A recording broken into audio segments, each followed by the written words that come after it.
पकड राखण्यात यशस्वी होणार की अमरावती महापालिका दुसऱ्याच्या हाती जाणार, पाहुयात यावरच लोकशाहीचा हा स्पेशल रिपोर्ट।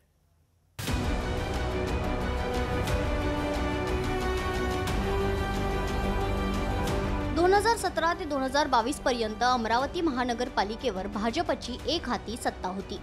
आगामी निवडणुका त्या अर्थाने वेगळ्या आणि आव्हानात्मक असणार आहेत। या निवडणुकांमध्ये 2 शिवसेना आणि 2 राष्ट्रवादी काँग्रेस समोरासमोर असणार आहेत, त्यामुळे प्रत्येक पक्ष स्वतःच्या स्तरावर तयारीला लागलाय।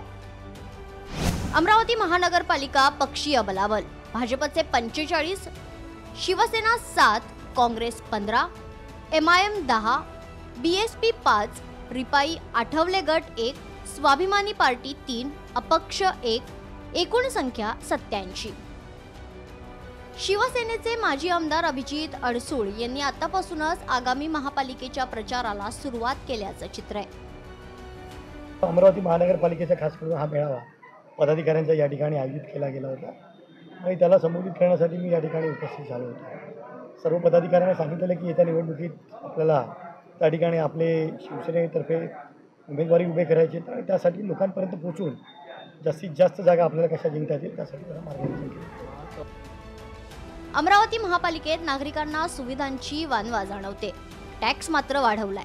मालमत्ता कर तर चौपट वाढवल्यानं नागरिक संतप्त आहेत।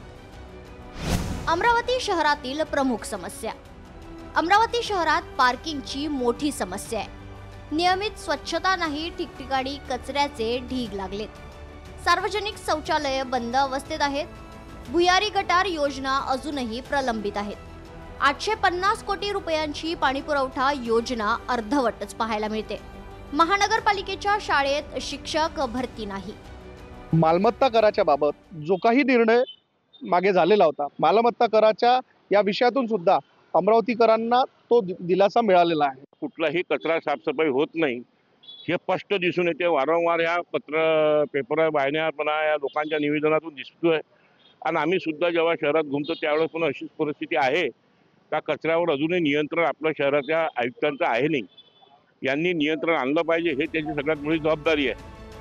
अमरावती महापालिकेत भाजपची एक हाती सत्ता होती। भाजपच्या कारभारावर काँग्रेसनं टीका केली आहे। मागील 3-4 महिन्यापासून 3-4 वर्षापासून जे प्रशासक राज आहे अमरावती महानगरपालिकेत, त्याच्यामुळे या अमरावती शहराच्या जनतेचे एवढे अतोनात हाल करत आहे। प्रशासनामध्ये त्यांची म्हणजे जे कंप्लेंट आहे ते ऐकण्याची मनस्थिती नाही आहे।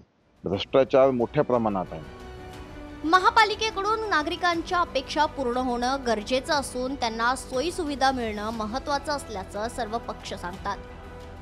भारतीय जनता पार्टीची सत्ता एक हाती सत्ता केंद्रामध्ये आहे।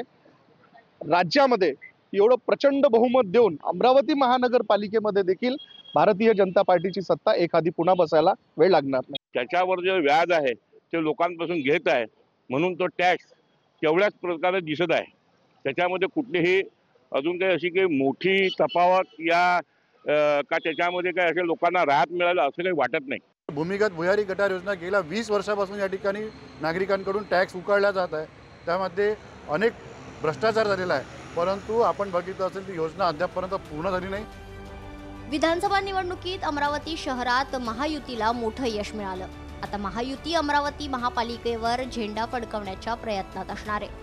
मात्र भाजपची निर्विवाद सत्ता असल्यामुळे अमरावतीमध्ये महायुती म्हणून सामोरं जाणार की सर्व पक्ष स्वबळावर निवडणूक लढवणार हे येणारा काळच ठरवेल। सूरज दहाट, लोकशाही मराठी, अमरावती।